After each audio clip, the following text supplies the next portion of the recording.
রাধে রাধে বন্ধুরা, আমার চ্যানেল আইশালো ব্লগসে তোমাদের স্বাগত জানাই।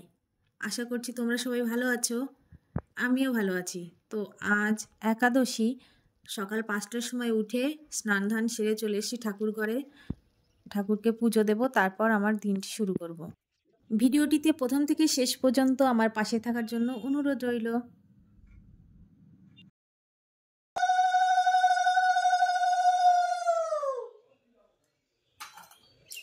এখানে আর প্রদীপ দেখানো হয়ে গেছে, এবার ধূপ দেখিয়ে 3বার শঙ্খ বাজিয়ে ঈশ্বরকে আহ্বান করে নিচ্ছি।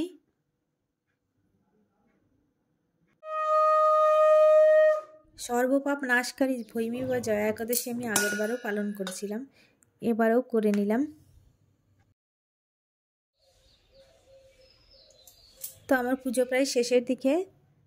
ঠাকুরকে পুজো দেওয়া হয়ে গেলে তারপর কাল বাজার থেকে অনেক ফল এনেছে, সেই ফলগুলো নামিয়ে নেব। তো কাল যা ফলের দাম ছিল, বাপরে, ফলের প্রচণ্ড দাম ছিল। একাদশী উপলক্ষে প্রচণ্ড দাম ফলের। আমাদের এখানে বেশিরভাগ বাড়িতেই কিন্তু সবাই একাদশী করেছে। অন্যান্য একাদশীগুলো তেমনভাবে করে না, কিন্তু দেখি এই জয়া একাদশী করার জন্য সবার মধ্যে একটা অন্যরকম আগ্রহ কাজ করে। তো আমার ফল নামানো প্রায় শেষ।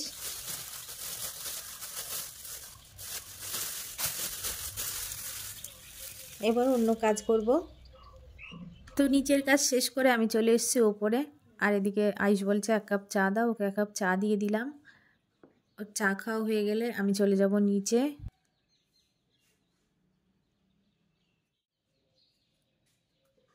এখন আমি চলে যাচ্ছি নিচে, আর তারপর আমাদের বাড়িতে সর্ষে এসে সর্ষে পা দেবো। এখানে আমি ওকে বলে যাচ্ছি ব্রাশ করে স্কুলে যাবি। আমার সর্ষে পা দেওয়া হয়ে গেছে। এদিকে দেখি আখের রস এসছে, তো 1 বাটির রস নিয়ে আসলাম, ঠাকুরকে নিবেদন করব, তারপরে আমরা প্রসাদ হিসাবে খাবো। আজ আমি আর আমার বর দুজনেই একাদশী করছি। এই দেখো আমার ঠাকুর ঘরটা এরকম লাগছে পুজো দেওয়ার পর। আমার সমস্ত কাজ শেষ, এবার স্নান করে চলে আসলাম। এসে এখানে প্রথমে তুলসী পিঁড়িতে 3বার তুলসী মন্ত্র বলবো, তারপর জল দেব। জল দেওয়া হয়ে গেলে বাকি জলটা যেটা আছে আমি গাছেই দিই রোজ, তো গাছে দিয়ে দেব। তারপর চলে যাব দুপুরে ঠাকুরের ভোগ নিবেদন করতে। সবার প্রথমে ফলগুলো ভালো করে ধুয়ে নিয়েছি, এবার একটা একটা করে সব ফল বানিয়ে নেব। পুজো করার আগে ফল টল বানিয়ে রেডি করে নিলে খুব সুবিধা হয়, তো আমি এখন তাই করে নিচ্ছি। তারপর দুপুরবেলা ঠাকুরকে ভোগ নিবেদন করে এই প্রসাদ হিসেবে ফলগুলো আমরা খাবো। অনেকেই আছেন একেবারেই নির্জল উপবাস করেন, আবার কেউ কেউ আছে ফল জল খেয়ে উপবাস করেন। একাদশী দিন পঞ্চরবি শস্য বাদ দিয়ে সবই খাওয়া যায়। অনেকেই কিন্তু আছেন যারা কিন্তু একাদশীতে একেবারেই নির্জল উপবাস করে। তো আমি যেহেতু নির্জলা উপবাস করতে পারবো না, তাই সারাদিন ফল জল বাদাম এইসব খেয়ে আমার ব্রত পালন করব। তো গল্প করতে করতে আমার ফল প্রায় বানানো শেষই হয়ে গেছে, আর শুধু তরমুজটা বাকি আছে, সেটা কেটে নিলেই আমার ফল বানানো শেষ। তারপর পুজো দিতে চলে যাব। তো তরমুজ বানাতে গিয়ে আমার এত কষ্ট হয়েছে তার বলার মতো না। অনেক ঠেলাঠেলি করার পর তরমুজ বানানো হলো। আসলে আমার বটিটা খুবই ছোট ছিল, আর যেহেতু ফল বানানোর বটি, তাই এত বড় তরমুজ বানানো যাচ্ছিল না। তরমুজটা কিন্তু খুবই সুন্দর ছিল, আমি ভাবতেই পারিনি এই টাইমে এত লাল তরমুজ পাওয়া যাবে, আর মিষ্টিও ছিল প্রচণ্ড। তো অনেক কষ্ট করে আমি তরমুজটা বানিয়েছিলাম।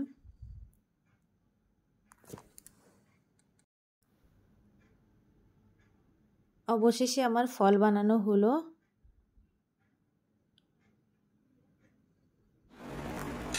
এখন চলে এসেছি পুজো দিতে। প্রথমে সব সাজিয়ে নেব থালাগুলো, তারপর আবার ঠাকুরকে মঙ্গল আরতি করব, ভোগ নিবেদন করব, তারপর সবাইকে প্রসাদ দিয়ে দেব। আমি কিন্তু মন্ত্রতন্ত্র কিছুই জানি না, শুধু মনের ভক্তি দিয়ে ঠাকুরকে ডেকে পুজো করি, তাতে ঠাকুর যেটুকু সন্তুষ্ট হয় তাতে আমি খুশি।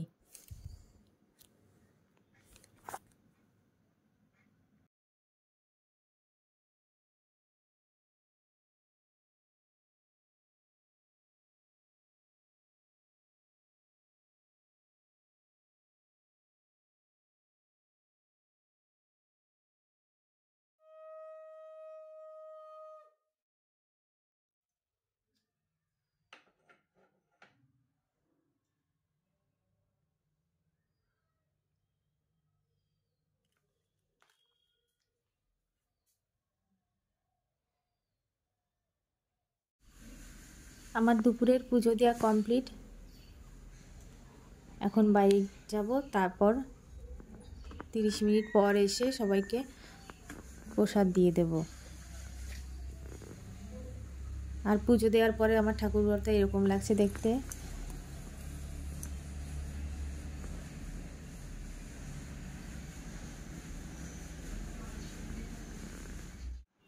সবার প্রথমে আয়েশকেই প্রসাদ দেব, কারণ ওই একা বাড়িতে ছিল আর আমার বাড়িতে এখন কেউই নেই, তাই ওকে প্রসাদ দিয়ে দিচ্ছি। আগের বছর ও একাদশী করেছিল, এবার করলো না, বললো আমার স্কুল আছে, এবার আর করবো না।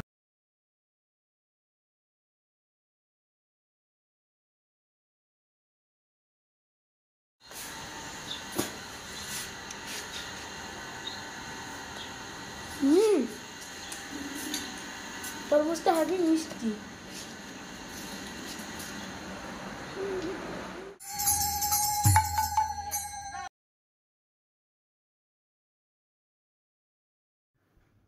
Good morning. সকাল সকাল স্নান করে আবার চলে এসেছি। আজ দ্বাদশী, আমি সকালবেলায় ঠাকুরকে পুজো দেব, তারপর ভঙ্গ করার জন্য চলে যাব পাশের বাড়ি চাল টাল দিতে। পুজো কমপ্লিট, এখানে পরে লাইটটা অফ করে আমি চলে যাব চাল ডাল দিতে। তো আমি এখন চাল ডাল দিতে যাচ্ছি পাশের বাড়ি।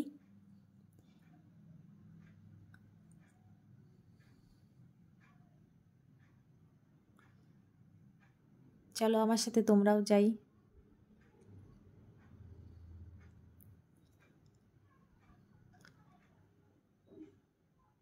এদিকে আমার কুকুরটা আমার শাড়ি ধরে টানাটানি করছে। আমি চলে গেলাম, তুই আয়। হ্যাঁ আয় ভুলি, আয় আয় তুই তো দাঁড়া, ভুলি আসো, ভুলি আয়, আয় ভুলি আয়, বাইরে বার করো না, বাইরে বার করো না। ছোট করে বানাবো না, এমনি নরমাল, ওই যেরকম বানাইছে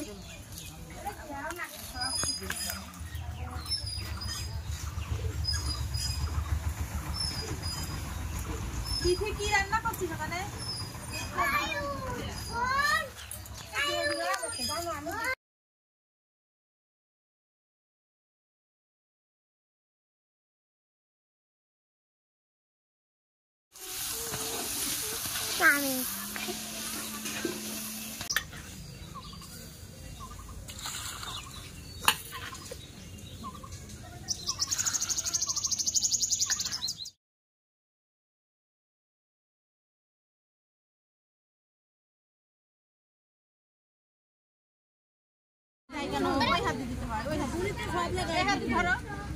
তো বন্ধুরা, আশা করছি ভিডিওটি তোমাদের ভালো লেগেছে।